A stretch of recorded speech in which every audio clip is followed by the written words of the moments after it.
Hello, good evening, everyone. Good evening ma'am. হুম, আচ্ছা, দাঁড়াও, একটু ওয়েট করো, হ্যাঁ। ম্যাম বলছি আজকে জিএস এ কি করাবে? আজকে জিএস এর যে দেখাচ্ছি, any idea? Ma'am history. History এটা মুঘল এম্পায়ার, ঠিক আছে। আচ্ছা আচ্ছা আচ্ছা ম্যাম। মুঘল ডিনাস্টি পড়াবো তোমাদের। হিস্ট্রি যেটা সিকোয়েন্সিয়ালি চলছে একদম প্রথম থেকে, তার মধ্যে সুলতানেরটা তোমাদের একদম মানে সংক্ষিপ্তভাবে পড়ানো আছে, ঠিক আছে।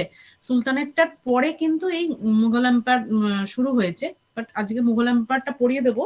আর সুলতানেরটা আরেকবার তোমাদের আরেকটু ডিটেলে পড়িয়ে দিলেই, সুলতানেট পড়িয়ে দিয়েছি, আরেকটু ডিটেলে কিছু কিছু জায়গা বলে দিলেই তোমাদের মিডাইভালটা শেষ, মানে অ্যানশিয়েন্ট আর মিডাইভালটা কমপ্লিট হয়ে যাবে। এবার ওই মডার্ন ইন্ডিয়ান হিস্ট্রি বা ইন্ডিয়ান ন্যাশনাল মুভমেন্ট যে পার্টটা, মানে ওটা এই দুটো মিলিয়ে একটা পোর্শন, আর ওটা একটা আলাদা টোটাল পোর্শন, সেটা শুরু হবে। ওটা খুব ইন্টারেস্টিং এবং ওটা মানে খুব ভালো লাগবে।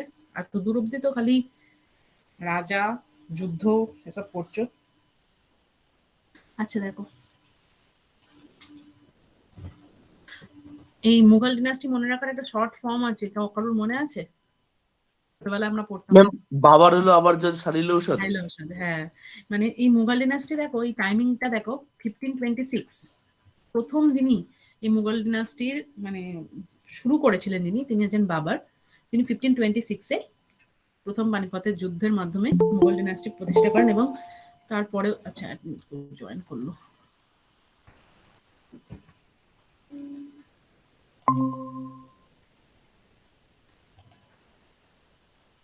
হুম, বা আর তিনি শুরু করেন, কিন্তু তারপরে তিনি কিন্তু বেশি দিন বাঁচেননি। কিন্তু তিনি তার একটা গুরুত্বপূর্ণ অংশ আছে, সেটা আমরা পড়বো। মাত্র 4 বছর বাদে 1930 সালে তার মৃত্যু ঘটেছিল। এবং তারপর বাবারের পর মোটামুটি 5-6 জনের সময় এই ডিনাস্টির কিন্তু খুব প্রসার ঘটেছিল। উম মানে এর মধ্যে একজন একটুখানি কম গুরুত্বপূর্ণ ছিল। দাঁড়াও, বারবার কেউ জয়েন করছে মনে হচ্ছে।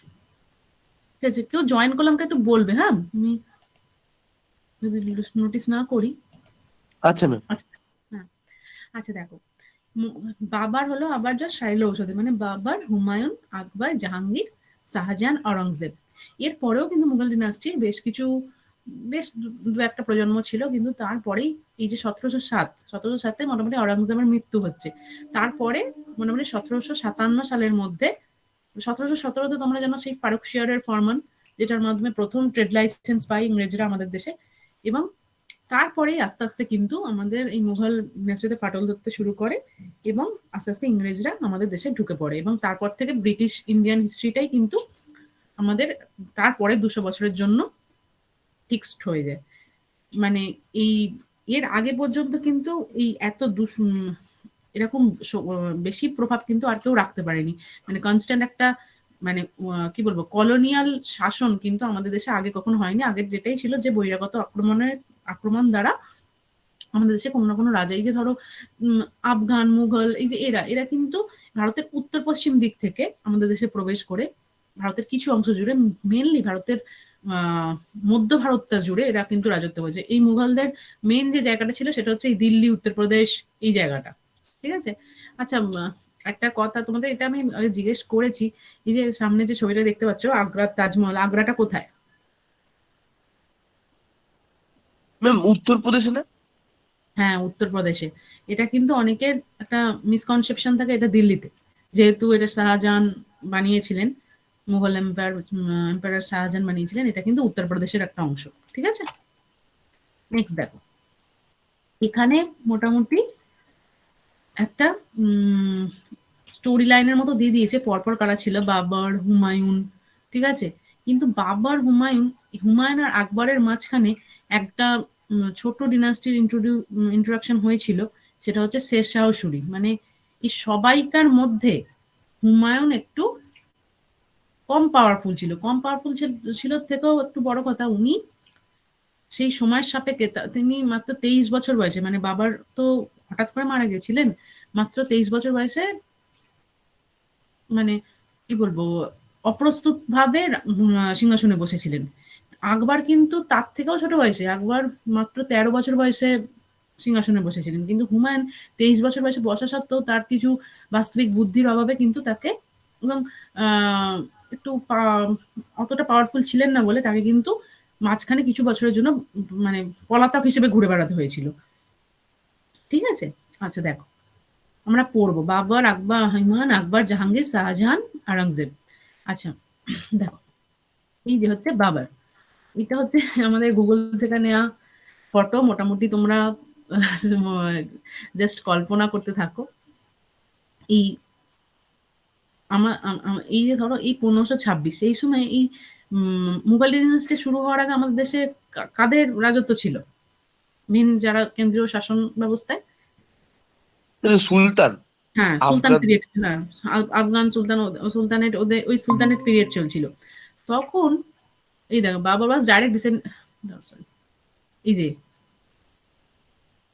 ডাইরেক্ট এই চেঙ্গিস খা, তৈমুরলাং এদের সাথে ডাইরেক্ট সংঘর্ষ বাঁধে, এবং তিনি কিন্তু পানিপথের প্রথম যুদ্ধে 1526 খ্রিস্টাব্দে যেটা ঘটে, পানিপথের প্রথম যুদ্ধে এই জয়লাভ করে এই মুঘল ডিনাস্টির মানে শুরু করেন। ঠিক আছে? এ দেখো, মেড আগ্রা ক্যাপিটাল, তার সময় থেকেই কিন্তু এটা ক্যাপিটাল হিসেবে প্রতিষ্ঠিত ছিল। আর তিনি মাত্র 47 বছর বয়সে 4 বছরের মাথায় মারা গেছিলেন। ঠিক আছে?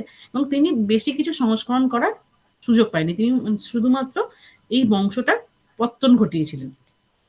নেক্সট দেখো, এখানে কিছু কিছু মানে পেন্টিং পাওয়া গেছে যে জায়গাটা থেকে। আচ্ছা এই যে ধরো আমরা এত কিছু লিখতে পারছি, জানতে পারছি, এগুলো কোথা থেকে পাওয়া গেছে? এই বাবার নামা বলে একটা বাবরের আত্মজীবনী আছে। ঠিক আছে? বাবরের নিজের লেখা আত্মজীবন। ঠিক আছে? সেইটা মানে পরে যখন পাওয়া গেছে, ঠিক আছে, সেখান থেকে এই ছবিটা উদ্ধার হয়েছে। আর দেখো, ব্যাটেল অফ পানিপথ 21 এপ্রিল 1526। ঠিক আছে? এটা কার মধ্যে হয়েছিল? বাবর আর ইব্রাহিম লোদি। ঠিক আছে? এই দুটো পিকচার থেকে আমরা মানে এই সমস্ত ঐতিহাসিক ডকুমেন্টস থেকে কিন্তু আমরা তো সেই সমস্ত সময় সম্পর্কে জানতে পারি। মানে বাবরের সম্পর্কে জানার একটা গুরুত্বপূর্ণ তথ্য হচ্ছে তাহলে বাবার নামা। ঠিক আছে? আচ্ছা, এর সাথে মানে 1526 খ্রিস্টাব্দে যেমন উনি পানিপথের প্রথম যুদ্ধ নেমেছিলেন কার সাথে? ইব্রাহিম লোদি, তাই তো? দেখো, হ্যাঁ ম্যাম। ব্যাটল অফ খানো ওয়াজ ফট। হ্যাঁ বলো, কিছু বলছো? না ম্যাম, না। আচ্ছা, একটা কথা জিজ্ঞেস করি, পানিপথ কোথায় জানো? এই তো আমাদের বাড়ির পাশে। তোমাদের বাড়ির পাশে একটা গুরুত্বপূর্ণ জায়গা আছে, সেটা কি? এই তো আমাদের মুর্শিদাবাদ থেকে ওই পলাশিতে ম্যাডাম পানিপথ। আচ্ছা, এক মিনিট, এখানে ইকো হচ্ছে। নদিয়ার কতখানি কাছে পলাশি তোমাদের? ম্যাম নদিয়াতেই পলাশি। নদিয়ায় তো পলাশি না? হ্যাঁ ম্যাম, ওই মানে তোমাদের বাড়ি আম থেকে বাগান কতটা কাছে? যেখানে, ম্যাডাম আমার থেকে ভালোই দূরে আছে না। মেন ব্যাপার ওই লালগোলা যে ট্রেন গুলো যায় ওইটাই হ্যাঁ, একমাত্র পলাশিতে যাওয়ার একমাত্র যাওয়ার রাস্তা। আচ্ছা আচ্ছা। এই পানিপথ হচ্ছে হরিয়ানাতে। হ্যাঁ, হরিয়ানার একটা গুরুত্বপূর্ণ জায়গা হচ্ছে পানিপথ। আচ্ছা দেখো, এই তিনি 1527 খ্রিস্টাব্দে, ঠিক আছে, আর একটা গুরুত্বপূর্ণ যুদ্ধে মধ্যে মানে লিপ্ত হয়ে গেছে, সেটা হচ্ছে 1527-এ, সেটা হচ্ছে ব্যাটেল অফ খানওয়া। ঠিক আছে? দেখো, নেক্সট দেখো, এরপর হচ্ছে হুমায়ুন। দেখো, হুমায়ুনের টাইমিংটা দিয়েছে 1530 থেকে 1556, কিন্তু এখানে একটা ব্যাপার আছে। দেখো, মাঝখানে কিন্তু উনি বেশ 9-10 বছর পলাতক ছিলেন। দেখো মাথায় লেখা আছে দ্য লাকলেস লিডার। বলছে, এই যে দেখো, হুমায়ুন মাত্র 23 বছর বয়স ছিল যখন তিনি মানে বাবার মারা গেছিল। He was no soldier, unlike his father neither skill nor a wise leader. মানে তিনি কোনো দিক থেকে কিন্তু প্রস্তুত ছিলেন না, তিনি জাস্ট ইনহেরিটেড হয়েছিলেন ওই সিংহাসনে। বলছে in 1540 Sher Shah of Bengal defeated Humayun and took over the Mughal ma'am empire. বলো। বলছি অভিরূপদা একটু জয়েন করছে, একটু ও জয়েন। আচ্ছা আচ্ছা, হ্যাঁ বিরূপ জয়েন করে নিয়েছে, ঠিক আছে। না সরি, একটা ভুল ইনফরমেশন দিলাম আপনাকে। কেন? ম্যাডাম ওটা হচ্ছে পলাশি, আমাদের পলাশির প্রান্তর, যেটা পলাশির যুদ্ধ হয়েছিল। আর আপনি যেটা বলছিলেন ম্যাডাম পানিপথ, আমি ভুল করে ওটা একসাথে করে দিই। ও, আমি তো ভাবলাম তুমি ইয়ার কি করে বললে। ও, না না না না madam। আমি ওই জন্য পরে ভেবে একটুখানি সময় নিয়ে ভাবছি যে কি বললাম হ্যাঁ, আমি। পানিপথ হরিয়ানা। আর আমি এই যেটা বললাম আপনাকে ম্যাডাম পলাশির যুদ্ধ, যেটা হ্যাঁ পলাশির ওই হ্যাঁ, প্রান্তর পলাশির যুদ্ধ যেটা। যেটা হয়েছিল সেই আমি সেটাই দিয়েছি। পলাশির যুদ্ধ তো ওই আমাদের এই নদিয়া জেলার ওইখানেই তো, মানে একদম শেষ আর প্রান্তে। ম্যাডাম দেবজ্যোতি কিন্তু ভুলটা ধরিয়ে দিল না, একটা জিনিস দেখলেন তো। না, আমি ভেবেছি তো তুমি ইয়ার কি করেই বললে। না আচ্ছা না ম্যাডাম, দেখ, আমি ওই ম্যাডাম ওই গুলিয়ে ফেলেছি পলাশি আর ওই পানিপথের ওটা হতে। আচ্ছা দেখো, ঠিক আছে, কোনো ব্যাপার না। দেখো, এই যে শেরশাহ, এই সময় 1540-তে, 1939 to 40, এই সময়টাতে, এই ফেজটাতে একজন শেরশাহ, শেরশাহ হঠাৎ করে হুমায়ুন যেহেতু খুব একটা যোগ্য শাসক ছিলেন না, তাকে পরাজিত করে, ঠিক আছে, সম্ভবত ব্যাটেলটার নাম battle of Chausa, battle of, মানে কোনো প্লেসের নাম অনুসারে হয়, সেইখানে পরাজিত করে তিনি 5 বছরের জন্য, মাত্র 5 বছরের জন্য তিনি সিংহাসনে বসেছিলেন। কিন্তু এই 5 বছরের মধ্যে তিনি অনেক কিছু মানে চেঞ্জ করেছিলেন, ঠিক আছে, সে কি কি চেঞ্জেস করেছিলেন সেগুলো আমরা পড়বো। কিন্তু হুমায়ুন এই মাঝখানের সময়টাতে কিন্তু মানে পালিয়ে বেড়াচ্ছিলেন, এবং এই যখন তিনি পালিয়ে বেড়াচ্ছিলেন চারধারে, তখনই কিন্তু তার মানে তিনি যখন জাস্ট, মানে কি বলবো, সিংহাসন থেকে তাকে তাড়িয়ে দেওয়া হয়েছে, তারপরে কিন্তু আকবরের জন্ম হয়েছে, মানে, এবং আকবরের ছোটবেলাটা কিন্তু খুব একটা ভালো কাটেনি, মানে কারণ ওই সময় কিন্তু তার বাবাকে ওরকম মানে ছন্নছাড়া হয়ে ঘুরে বেড়াতে ছিল। কিন্তু তিনি পরে আবার পাওয়ারে ফেরেন 1545-এ। আচ্ছা দেখো, হুমায়ুন ডাইড ইন 1556, কিন্তু তারপরে কিন্তু তিনি দুর্ভাগ্যজনক ভাবে লাইব্রেরির সিঁড়ি থেকে পড়ে তার মৃত্যু হয়। মানে তিনি ফিরে এসেও কিন্তু খুব একটা বেশি কিছু করতে পারেননি। আর এই হুমায়ুনের সম্পর্কে যেটুকু তথ্য জানা যায় সেটা হচ্ছে তার একজন বোন গুলবাদান বেগম, তার লেখা হুমায়ুন নামা থেকে, ঠিক আছে। বাবার নামা কিন্তু বাবর নামা সম্ভবত বাবরের আত্মজীবনী কি, আমার ঠিক খেয়াল পড়ছে না, নয় আত্মজীবনী নয় আবুল ফজলের লেখা, ঠিক আছে। আর এই হুমায়ুন নামাটা কিন্তু গুলবাদান বেগমের লেখা। এগুলো কিন্তু তোমাদের আসে, আমি তোমাদের একবার এই বাবার নামাটা শেয়ার করে দেবো, কনফার্ম করে দেবো। এই এই জন্য হুমায়ুনকে তার লাকলেস লিডার বলা হয়, মানে তিনি যে সময়টা ফিরেও এলেন কিন্তু তারপরে তার আচমকা মৃত্যু ঘটলো। দেখো, Nasiruddin Mohammad Humayun was born on 17 March 1508 in Kabul, Afghanistan. আচ্ছা, তিনি এখানে জন্মেছিলেন। আচ্ছা, এটা তার মানে এই সমস্ত জায়গা থেকে পাওয়া কিছু ছবি তাদের। আচ্ছা দেখো, Sher Shah Suri defeated Humayun at Chausa in 1539। আমি তোমাকে বললাম না যে মানে শেরশাহ সুরি মুঘল ডিনাস্টির মধ্যে হঠাৎ করে কি ঢুকে পড়েছিল, তখন ওই যে সময়টা চলছিল সেটা কিন্তু আর মাঝখানে কিন্তু মুঘল ডিনাস্টিতে একটা ছেদ ছিল, মানে ইন্টারাপ্টেড হয়ে গেছিল শেরশাহ সুরির জন্য, ঠিক আছে।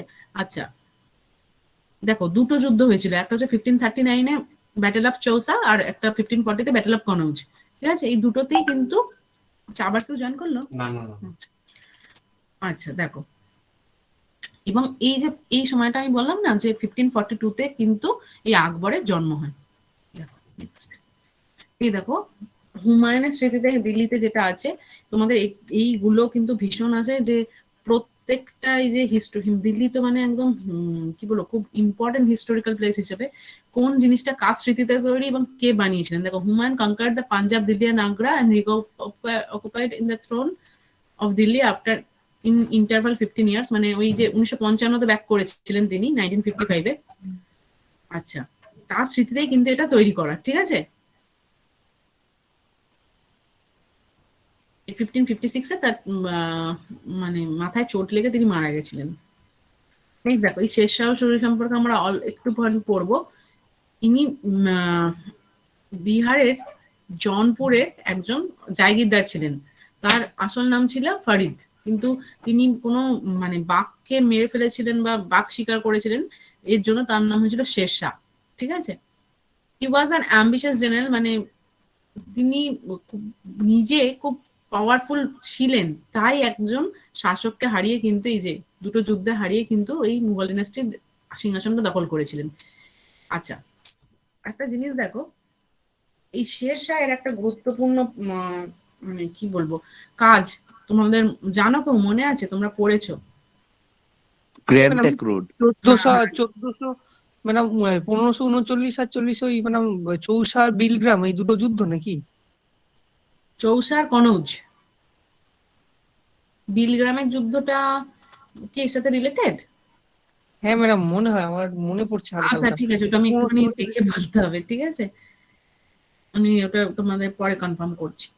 আচ্ছা, ওনার একটা মেন সংস্কার, উনি অনেক কিছু করেছিলেন, তিনি মানে মুদ্রা সংস্কার, নানা রকম কাজ করেছেন।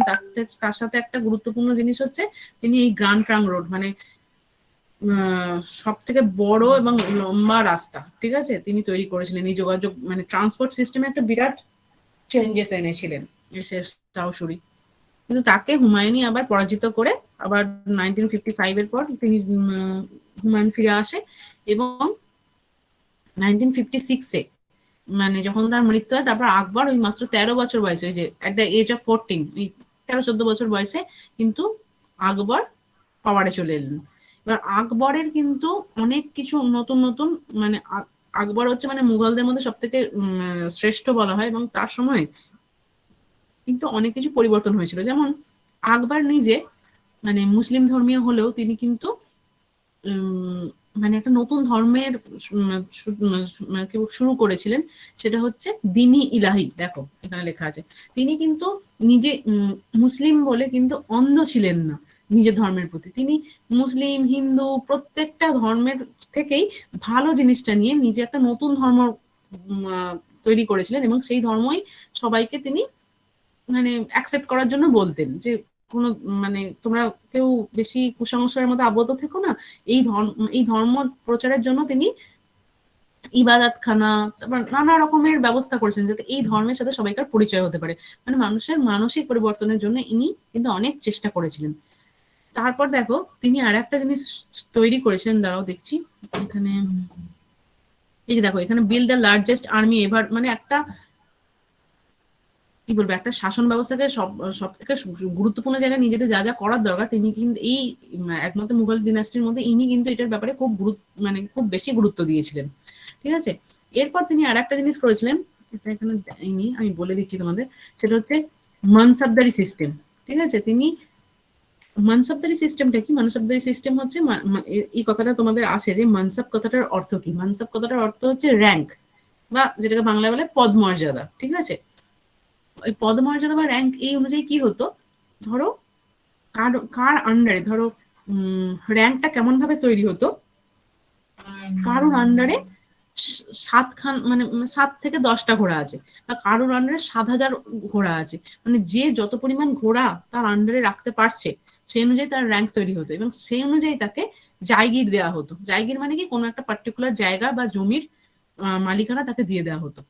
এবং তাদের দরকার পড়তো কখন, যখন কোনো যুদ্ধ বা কোনো কিছুর দরকার পড়তো, রাজার দরকার পড়তো, এই মানসাবদাররা তাদের সেই এই রাজাকে সাহায্য করতো, এবং তারা এই বাহিনীটা কিন্তু তারা আগে থেকেই রেডি রাখতো, ঠিক আছে। এবার মানে আকবর একটা গুরুত্বপূর্ণ জিনিস করেছিলেন, সেটা হচ্ছে ট্রান্সফার সিস্টেম। মানে কোনো একটা জায়গায় কিন্তু কাউকে ফিক্সড করে রাখতেন না। মানে একটা জায়গায় কাউকে ফিক্সড করে রাখলে কি হবে, কোনো জায়গায় দুর্নীতি সৃষ্টি হবে। মানে তিনি কাজের ভিত্তিতে ট্রান্সফার সিস্টেম, ইভেন স্যালারি, তারপর প্রমোশন, এই সমস্ত সিস্টেম কিন্তু আকবর নিজে সৃষ্টি করেছিলেন। মানে অনেক উন্নত একটা শাসন ব্যবস্থা তার আমলে কিন্তু ছিল, ঠিক আছে। তাহলে আকবরের সময়কার দুটো জিনিস আমরা কি বললাম, একটা হচ্ছে মানসাবদারি সিস্টেম, আর একটা হচ্ছে দিনী ইলাহি, ঠিক আছে। এছাড়াও আমি বলছি প্রত্যেকটা মুঘল এম্পায়ারের কিন্তু কিছু না কিছু আর্কিটেকচারাল দিক আছে, মানে কিছু না কিছু বানিয়ে গেছেন, ঠিক আছে। বেশি সব থেকে বানিয়েছেন, মানে আর্কিটেকচারের ওপর বা কালচারের ওপর সব থেকে বেশি গুরুত্ব দিয়েছিলেন হচ্ছে শাহজাহান। মানে তিনি প্রচুর মানে বিল্ডিং করা শুরু করেছিলেন। এই দেখো, the Mughal Emperor Akbar shoots the Rajput warrior Jaimal during the siege of Chittorgarh in 1567. তারই একটা পিকচার এখানে দিয়েছে। নেক্সট দেখো, আকবর মারা গেছেন কবে, 1605. Some sources says that Akbar became fatally ill with dysentery, while other side a possible poisoning. মানে কোন রকম মানে পেটের সমস্যাজনিত কারণে তিনি মারা গেছিলেন, ঠিক আছে।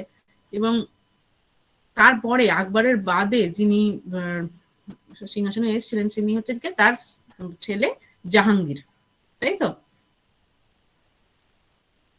এবং আকবরের আর একটা জিনিস আমি তোমাকে বলে রাখি, সেটা হচ্ছে আকবর কিন্তু বিভিন্ন দেশের সাথে মানে বিভিন্ন দেশ না, বিভিন্ন অঞ্চলের সাথে, ওদের তো মেন যেটা ছিল সেটা হচ্ছে দিল্লি, উত্তরপ্রদেশ, এগুলো দিল্লি উত্তরপ্রদেশ ছাড়াও বাকি অঞ্চলের সাথে কিন্তু মানে কি বলবো ম্যারিটাল রিলেশন স্থাপন করে তাদের সাথে মানে বন্ধুত্ব বজায় রাখতেন, ঠিক আছে।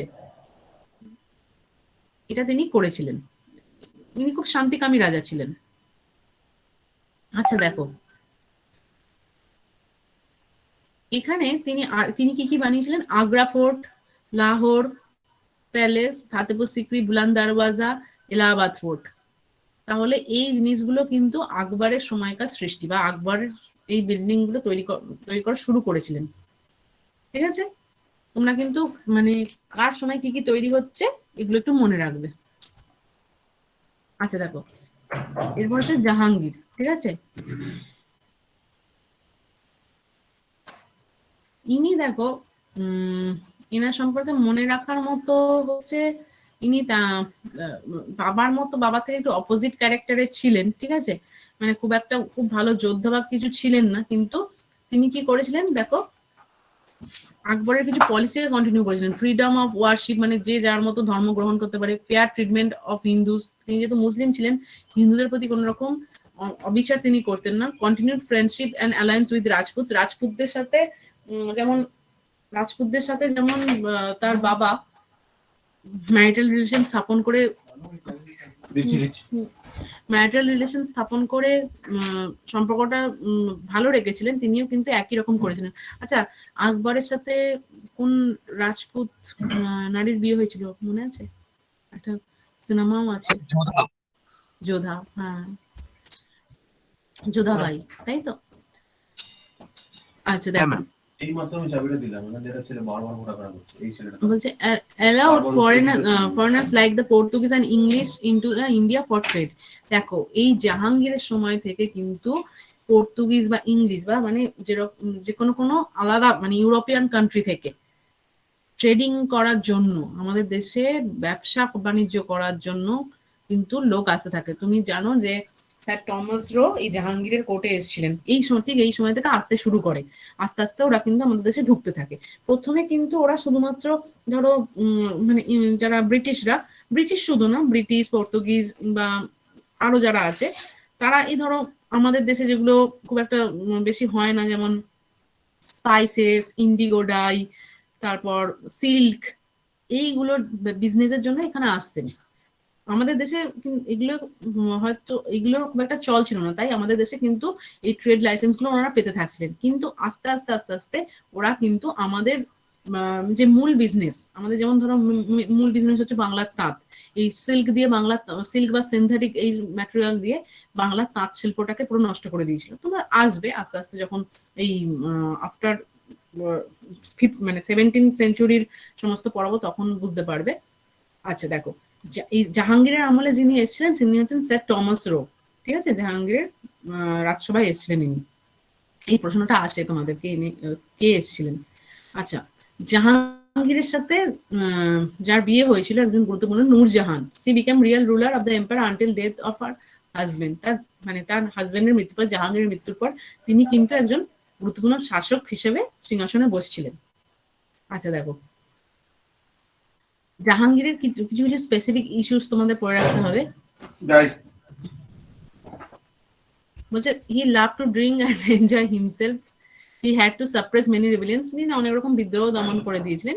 মানে তার সময়টা কিন্তু খুব বেশি মানে তার ক্ষেত্রে বেশি ইনফ্লুয়েন্সিয়াল কিন্তু তেমন কিছু নেই, ঠিক আছে। তিনি খালি ওই বাইরের ট্রেডারদের পৃষ্ঠপোষক ছিলেন, সাপোর্টার ছিলেন, এটাই। দেখো, এই নূরজাহান মানে ইনি অত্যন্ত সুন্দরী একজন ছিলেন, ঠিক আছে।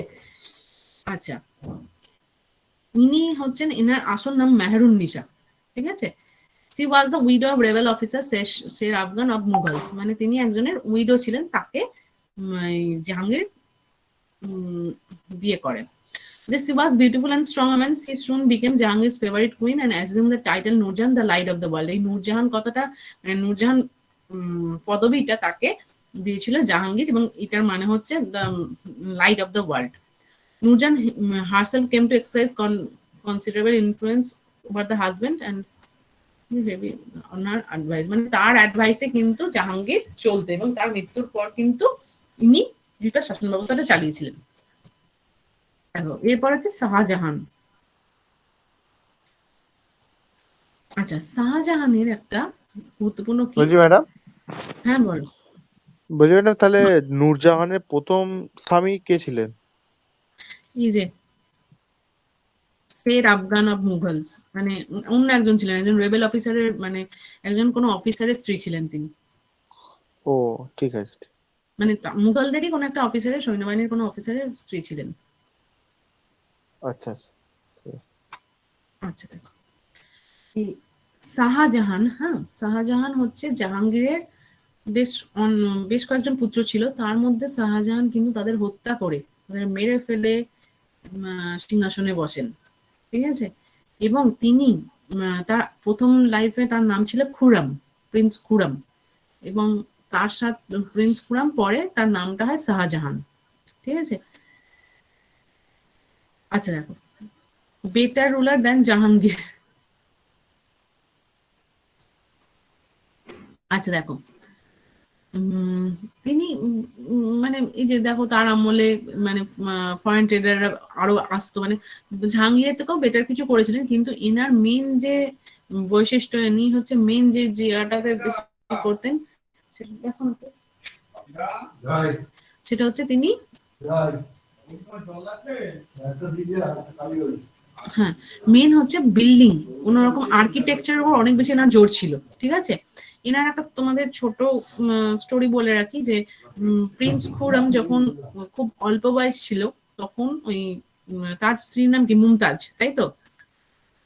মুমতাজ কিন্তু পরে নাম হয়েছে, মুমতাজের আগে তার একটা কিছু নাম ছিল, আমি ভুলে গেছি। এবং তাকে কোনো একটা জায়গায় গিয়ে তিনি কিন্তু কোনো রাজকুমারী ছিলেন না মুমতাজ, এবং তিনি ভীষণ সুন্দরী ছিলেন, এবং তাকে প্রিন্স খুরম মানে পছন্দ করে নিয়েছিলেন, এবং তার বাবাকে সে বলেছিলেন, এবং অনেক বাদে, বেশ 5-6 বছর বাদে তার সাথেই তার বিয়ে হয়, এবং তার নাম মানে শাহজাহানই তার নিজের স্ত্রীর নাম দেন মুমতাজ মহল, মানে ওটার অর্থ হচ্ছে the brightest crown of the world. এবং এই শাহজাহান এবং মুমতাজের সম্ভবত চারজন মতো সন্তান থাকে, এবং তাদের মধ্যে বাকি সবাইকে প্রত্যেকেই কিন্তু মানে অরঙ্গজেব কিন্তু সব থেকে বড় ছিলেন না, তার উপরে কিন্তু অন্যান্য ভাইরা ছিলেন, এবং তাদেরকেও তিনি মেরে অরঙ্গজেব সিংহাসনে বসেন। এবং এই শাহজাহান তার এরকম তার স্ত্রীর খুব অল্প বয়সে মৃত্যু হয়েছিল, এবং তার স্ত্রীর স্মৃতিতেই তিনি এই তাজমহল বানানো শুরু করেছিলেন। এবং তাজমহল বানাতে কত বছর সময় লেগেছিল জানো?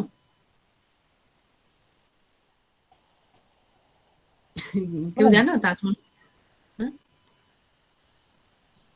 তাজমহল বানাতে 22 বছর সময় লেগেছিল, 22 বছর সময় লেগেছিল, এবং 22,000 লোক মিলে বানালো এটা প্রায়। এবং সাদা marble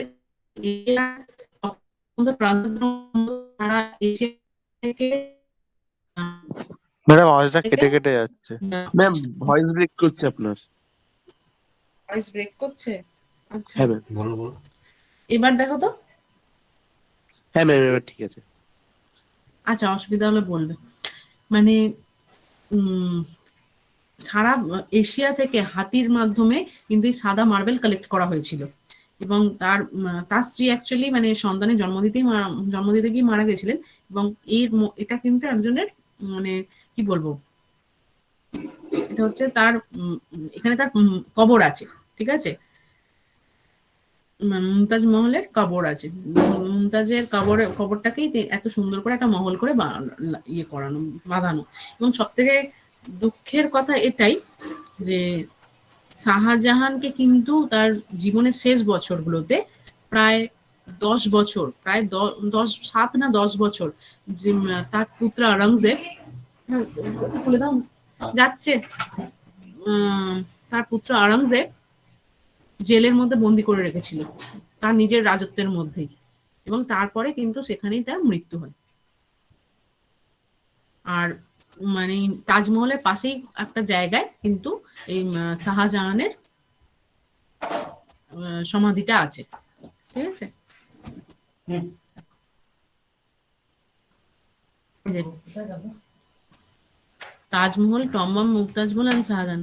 Aurangzeb eventually triumphed in the succession of struggle, methodically eliminating his brothers. এই যে বললাম না যে তার ভাইদের সবাইকে মেরে সে রাজা হয়েছিল।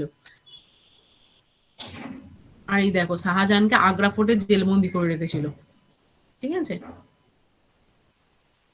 তাজমহলের হিস্ট্রি নিয়ে আরেকটা জিনিস বলি, দেখবে তাজমহল একটা শিব মন্দির, ঠিক আছে, শিব মন্দিরের উপর বানানো। মোগল শব্দটা কোনো মানে ইসলাম ধর্মের কোনো অংশে উল্লেখ নেই, ঠিক আছে, মোগল শব্দের উল্লেখ কোনো জায়গায় নেই। তো এটা একটা শিব মন্দিরের উপর বানানো। এই যে এই যে মাথায় যে স্ট্রাকচারটা দেখতে পাচ্ছ বা যে মিনার টাইপের যে ডিজাইনটা, এইগুলো খুবই টেম্পোরারি। তোমরা যদি ওখানে গিয়ে কাজ টাজ দেখো, দেখলে বুঝতে পারবে যে কাজের ফারাকটা কিরকম রয়েছে। মানে ধরো উপরে যে টমটা রয়েছে, উপরে যে ডোমের মতো যে শেপটা, সেই শেপটার সাথে নিচের যে কারুকার্যগুলো রয়েছে বা ভেতরের সমস্ত কারুকার্যের মিল অতটা নেই, ঠিক আছে, মানে একটা আনইভেন ডিস্ট্রিবিউশন রয়েছে। তো এগুলো তো তখনকার যেহেতু রুলার ছিল, ওরা ভেঙে ভেঙে দিয়ে এই সমস্ত কাজকর্ম করেছিল। কিন্তু তোমরা হিস্ট্রি পড়বে, মানে কারেন্ট হিস্ট্রি পড়বে, কারেন্ট হিস্ট্রি পড়লে কিন্তু বিরিয়ানি খাবারটা এদের থেকে এসেছে। আর এই যে তোমরা যে বিরিয়ানি খাচ্ছ, বিরিয়ানিটা অ্যাকচুয়ালি মানে কোথা থেকে উদ্ভব হচ্ছে যদি জানতে চাও, এই যে যারা তাজমহলে কাজ করতো মানে ম্যানুফ্যাকচারার ছিল, তারা কিন্তু ওই লোকজন কিন্তু খাবার খাওয়ার জন্য অন্য কোনো উপায় ছিল না। তো ওরা ওই রাইসের সঙ্গে চিকেন মিশিয়ে মশলা মিশিয়ে ডাইরেক্ট মিশিয়ে দিত, দিয়েই ওরাই কিন্তু বিরিয়ানি খাওয়াটা শুরু হয়েছিল। মানে বিরিয়ানিটা কিন্তু ওখান থেকেই এসেছে এক কথা। তুমি বিরিয়ানির হিস্ট্রি পড়বে, দেখতে পাবে যে ওরা বিরিয়ানিটা কনজিউম করতে আর কি। আর মানে রাজমিস্ত্রিরাই বার করেছে এটা, মানে বিরিয়ানি। এক কথায় রাজমিস্ত্রিদের খাবারেরই এটা অংশ, কারণ ওর মধ্যে কিন্তু আইটেম কিচ্ছু নেই। তুমি যদি দেখো শুধু আলু আছে, চাল আছে আর মাংস আছে। তো এটা সব থেকে তাড়াতাড়ি কুক করা যেত, ওই জন্য এটা ওরা খেত আর কি, ওখান থেকেই অ্যাকচুয়ালি এসেছে। তোমরা একটু হিস্ট্রিটা পড়বে, তাহলে পাবে এই ইনফরমেশনটা। এটা স্যার কোনটা, যখন তাজমহলটা তৈরি করে তাই নির্মাণ হচ্ছে 22 বছর ধরে। আর লোককে কি খাবে বলো 22 বছর ধরে? হ্যাঁ, বিরিয়ানি আবিষ্কার হয়ে গেছে। এখন আমরা সেটা তোমরা একটু দেখবে, এটাই তোমাদের মানে ব্যাকগ্রাউন্ড দেখলে তোমরা বুঝতে পারবে যে বিরিয়ানিটা কোথা থেকে এসেছে। আমরা ভাবলাম দাদা বৌদি বিরিয়ানি যেটা ওটাই মানে ওটা থেকে আবিষ্কার হয়েছে না, ওটা থেকে আবিষ্কার হয়েছে, ভাবতে পারো। কিন্তু ওটা হচ্ছে সব থেকে স্টেপল ফুড, মানে খুব সহজে তৈরি করা যেত এবং ওতে বেশি কিছু লাগতো না, শুধু আলু, মাংস আর মানে এখন তো আলু দিচ্ছে, আমাদের এখানে আলু দেয়। আলু কিন্তু এমনিতে থাকতো না, শুধু চিকেন বা মাটন তার সাথে বা ওই গরুর মাংস, তার সাথে তোমার রাইস। আচ্ছা দেখো, নেক্সট হচ্ছে আওরঙ্গজেব। আওরঙ্গজেব হচ্ছে দেখো তিনি তো মানে খুবই অত্যাচারী ছিলেন, এবং দেখো দা ইনটলারেন্ট যেটাকে বলা হয়েছে, মানে তিনি এতই ইনটলারেন্ট ছিলেন, মানে তিনি মানে প্রজাদের সাথে ভীষণ খারাপ ব্যবহার করতেন। দেখো ডেস্ট্রয়েড, দেখো তিনি তার মানে পূর্বপুরুষরা কিন্তু এরকম কিছু কাজ করেনি যিনি যেটা করেন। He remove the tax free status of Hindus, মানে অহিন্দুদের যে ট্যাক্স ফ্রি ব্যবস্থাটা সেটা কিন্তু তিনি তুলে দিয়েছিলেন। এবং আরেকটা ব্যাপার ছিলেন, এনারা ছিলেন সুন্নি মুসলিম, এবং তিনি শিয়া মুসলিমদের প্রতিও কিন্তু খুব মানে অবিচার করতেন। এই মানে মানে তাদের যে ট্যাক্স চাপিয়ে দিতেন অহেতুক, এই সমস্ত কাজগুলো করতেন। Caste semi autonomous Hindu state, এবং হিন্দুদের প্রতিও খুব অবিচার করতেন। এছাড়াও তিনি আরো কি করেছিলেন, তিনি সাম্রাজ্য বিস্তারের জন্য তার একটা গুরুত্বপূর্ণ নীতি আছে যেটা বলে ডেকান পলিসি, আওরঙ্গজেব ডেকান পলিসি, সেটা করেছিলেন। কিন্তু মানে মোগল ডিনাস্টিটা কিন্তু তার আমলে তিনি চেষ্টা করলেও ওই উত্তর পূর্ব মধ্য এই তিনটে ভারতের মধ্যেই সীমাবদ্ধ ছিল, সাউথের দিকে কিন্তু খুব একটা বেশি যায়নি। তিনি চেষ্টা করেছিলেন। আচ্ছা, তার মেইন যেটা ছিল সেটা হচ্ছে মানে তার মেইন যে নীতিটা ছিল সেটা হচ্ছে তিনি মানে ইসলাম ধর্ম প্রমোট করতেন। এবং তিনি কিন্তু মানে ফিফথ যে শিখ গুরু, গুরু অর্জুন দেব, তাকে কিন্তু মেরে ফেলেছিলেন। না সরি, উনি মারেননি, ইনি মেরেছিলেন নবম মানে 9th শিখ গুরু তেগ বাহাদুরকে। এর আগে জাহাঙ্গীর মেরেছিলেন মানে জাহাঙ্গীর এই কাজটা করেছিলেন যে এই শিখ 5th শিখ গুরুকে মেরে ফেলেছিলেন, আর ইনি 9th শিখ গুরুকে মেরে ফেলেছিলেন। এটা প্রশ্ন আছে কিন্তু পড়বে, দেখো। The Aurangzeb over expanded the empire and strained his resources, মানে তিনি বেশি রাজত্বটাকে বাড়িয়ে তার মানে রিসোর্স বেশি ক্ষয় করে ফেলেছিলেন। দেখো, large sum of money and man power were lost, he lost the support of Hindu people, যেহেতু হিন্দুদের প্রতি তিনি মানে হিন্দুদের উপর ট্যাক্স চাপিয়েছিলেন, হিন্দুদের টেম্পল ভেঙে দিতেন। The over expansion of his empire weekend the administration, এবং তারপরে 1707 কিন্তু তার মানে মৃত্যু হয়, এবং তারপরে যিনি আছেন সেটা হচ্ছে বাহাদুর শাহ। বাহাদুর শাহ মানে সেই সময় খুব বয়স হয়ে গেছিলেন, তাই মানে তিনিও খুব কম সময় ধরে এই রাজ্য পরিচালনা করেছিলেন, ঠিক আছে।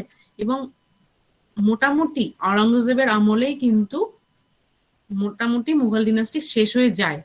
তারপরে কিছু মানে খুব একটা বেশি জনপ্রিয় নয় কিছু জন ছিল, এবং শেষ যিনি ছিলেন সেটা ছিলেন দ্বিতীয় বাহাদুর শাহ, ঠিক আছে। দ্বিতীয় বাহাদুর শাহের পরে কিন্তু একদম ওই ব্রিটিশ ইন্ডিয়ান হিস্ট্রি স্টার্ট হয়ে যায়। দেখো, তাজমহল মানে আওরঙ্গজেব কি কি করেছিলেন, এই তাজমহলটা শাহজাহান করেছিলেন, আর এই বিবি কা মকবরা কিন্তু আওরঙ্গজেব করেছিলেন। দেখো এখানে কি বলেছে, এটা 50 বছর বাদে এটার থেকে বানানো হয়েছে, কিন্তু এই দুটো অনেকটাই একই রকম দেখতে। ইনি আর কি কি বানিয়েছিলেন, মতি মসজিদ, বুড়ি সামালি, ঠিক আছে, বাদশাহী মস্ক, ঠিক আছে। মতি মসজিদটা এর মধ্যে খুব জনপ্রিয়। দেখো, এই মুঘল ডিনাস্টির মধ্যে এদের ঠিক কতখানি মানে এরা ছড়িয়ে পড়েছিল, ঠিক আছে, মোটামুটি কতখানি ছড়িয়ে পড়েছিল এর একটা লাইন দেয়া আছে, ডটেড লাইন দিয়ে। আর হচ্ছে মানে অ্যাকচুয়ালি পুরো অল ওভার মুঘল ডিনাস্টিতে মুঘল এম্পায়াররা কি কি জিনিস করেছিলেন তার একটা শর্ট জিনিস এখানে দেয়া আছে, ঠিক আছে। আর মুঘল আর্ট এবং আর্কিটেকচার হচ্ছে খুব গুরুত্বপূর্ণ, যেমন আর সব থেকে তাদের মানে বেশি ভালো সৃষ্টি হচ্ছে তাজমহল। এখানে পুরো পুরো ডিনাস্টির একটা মানে স্টোরি লাইন এখানে করে দেওয়া আছে, ঠিক আছে। মোটামুটি তোমাদের মুঘল এম্পায়ার মানে বাবার থেকে আওরঙ্গজেব অব্দি বলা হয়ে গেল, ঠিক আছে। এরপর 1717 মানে 1777 ফারুক শিয়ার এই ব্রিটিশ ট্রেডারদের কিছু ফরমান দেন, মানে এরকম বলেন যে তারা বাইরের ব্যবসায়ী হয়েও আমাদের দেশে মানে ফ্রি অফ কস্ট বিজনেস করতে পারে, মানে তাদের কোনো ট্যাক্স দিতে হবে না। এবং তার ফলে মানে ওদের জিনিসগুলো ছিল অনেকটা সস্তা, মানে তাই আমাদের দেশের মানে বেশি পরিশ্রম করে বানানো জিনিসগুলো তাদের তাদের সাথে কম্পিটিশনে মার খেয়ে যায়। এই হচ্ছে প্রথম ভুল। এবং তারপর আস্তে আস্তে তোমরা জানো 1757-তে এই যে এই মুঘল ডিনাস্টি না, এরপরেই মানে এই যে ইসলাম বংশের যে চলছে যে নবাব সিরাজদৌল্লার যে সময়টা, সেই সময় নবাব সিরাজদৌল্লার একটু হঠকারিতার ফলে বা তিনি অত্যন্ত অল্প বয়সী ছিলেন, এবং অত্যন্ত অল্প বয়সী হওয়াতে তার কিছু বেশ কিছু সিদ্ধান্তের ফলে তাকে হেরে যেতে হয়, এবং তাকে এবং তার কিছু লোক ছিল যারা তার সাথে কি বলবো বিট্রে করেছিল। এই সমস্ত কিছুর কারণে আস্তে আস্তে একদম মানে ভারতে ব্রিটিশদের আসা নিশ্চিত হয়ে যায়, ঠিক আছে। ব্যাস, এরপর ব্রিটিশ ইন্ডিয়ান হিস্ট্রি স্টার্ট। তোমাদের মোটামুটি এতদিনে অ্যানসিয়েন্ট আর মিডাইভালটা অনেকটা কমপ্লিট হয়ে গেল। বলছি ম্যাডাম, আমি তো পরে জয়েন হয়েছি, তাহলে আমি কি ওটা মানে ইয়েগুলো পাওয়া যাবে আগে যা লিখিয়েছেন? নোটস গুলো তো, হ্যাঁ নোটস গুলো স্যার হ্যাঁ। দিয়ে দিতে পারবেন। আচ্ছা আচ্ছা, নোটস রেকর্ডিং সবই সব আছে। আচ্ছা আচ্ছা, ঠিক আছে। ম্যাম বলছি যে ঔরঙ্গজেবের সময় তো ম্যাম ওই মারাঠা সাম্রাজ্য ছিল, তো ম্যাডাম ওইটা আমাদের হিস্ট্রিতে নেই কেন? না না, আছে। মারাঠা সাম্রাজ্য আজকে বলিনি, মানে ওই আচ্ছা সময় আচ্ছা, সময় ওই যে বালাজি বাজিরাও ওই মানে ওই জন্যই তিনি ডেকান পলিসিটা নিয়েছিলেন, কিন্তু বেশি দূর সেটা কার্যকারিতা হয়নি, কারণ পাশাপাশি ওই মানে ওনার সাথে একটা মারাঠা সংঘর্ষ চলছিল। মারাঠারাও ইকুয়ালি কিন্তু ওনার মতো কম্পিটিটিভ ছিলেন, ওই জন্যই কিন্তু মানে তিনি মানে সাউথে কোনো খুব বেশি মানে বিস্তার লাভ করতে পারেননি। সাউথে এবং ওয়েস্টে। হুম, ঠিক আছে? হ্যাঁ ম্যাম। আচ্ছা, ঠিক আছে। তাহলে মুঘল ডিনাস্টি পড়ে ভালো লাগলো? হ্যাঁ ম্যাম। আচ্ছা। সত্যি কথা বলতে পারে না, ইতিহাস জিনিসটাই ভালো লাগে না, তবুও পড়তে হচ্ছে। আর তোমাদের তো হিস্ট্রি না খুব মেজর পার্ট, বুঝলে তো? হিস্ট্রি থেকে প্রচুর প্রশ্ন আছে। হিস্ট্রি, তারপর সায়েন্সের মধ্যে বায়োলজি, এগুলো থেকে না মানে বহুত বেশি প্রশ্ন দেয়।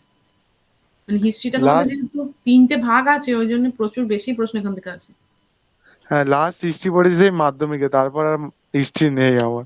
আপাতত ছিল না, এখন আর পড়তে হচ্ছে। সেই তো সবাই তাই, আমরাও তো তাই, মানে ডিটাচ হয়ে গিয়ে আবার পড়তে শুরু করতে হয়েছিল। যাকে ভালো মতো নোটটা ফলো আপ করবে, ঠিক আছে? একটু ক্লাসটা রেগুলারলি করো, দেখবে অনেকটা তৈরি হয়ে যাবে। আর তার সাথে আমি তোমাদের এই মাসে এক্সাম নিইনি, দেখছি কবে নেওয়া যায়। আমি তোমাদের আগে থেকে আপডেট করে দেবো, ঠিক আছে? মানে এই ধরো পড়ছো তো, একটুখানি কোয়েশ্চেন সলভও করতে হবে কিন্তু, না হলে মানে কিরম ধরনের প্রশ্ন আছে এগুলোর সাথে পরিচিত হবে না। বলছি ম্যাডাম, ইতিহাস জলে জীবন মুখোপাধ্যায়ের বইটা ভালো? হ্যাঁ, জীবন মুখোপাধ্যায়ের বইটা ভালো তো, কিন্তু আহ, ধরো মানে সেটাতে তো প্রচুর আছে, আবার তুমি কোনগুলো স্পেশালি পড়বে? ধরো মানে আমি জীবন মুখোপাধ্যায়ের বই তুমি একটা টেক্সট বুক হিসেবে পড়তেই পারো, ভালো, খারাপ না। হ্যাঁ, মানে সামনে ফেজ 9 আছে, এসএসসি ফেজ 9 গ্রুপ এমটিএস পদে, যেটা ওটার জন্য কি কি পড়বো ওটাই তো বুঝতে পারছি না। হ্যাঁ, তোমরা মানে পড়ো না কেন, লুসেন্টের জিকে বই ফলো করতে পারো। আচ্ছা ঠিক আচ্ছা, আছে? মানে রিসেন্ট। ধরো কি বলবো, আমাদের যখন আমরা ওই জীবন মুখোপাধ্যায় বা আ ওই যে পুরোনো বইগুলো পড়ি, তখন কিন্তু আমরা একটা নোট তৈরি করার জন্য পড়ি, লং আনসার করার জন্য পড়ি। কিন্তু তোমাকে এখন তো শর্ট আনসারের উত্তর করতে হবে না?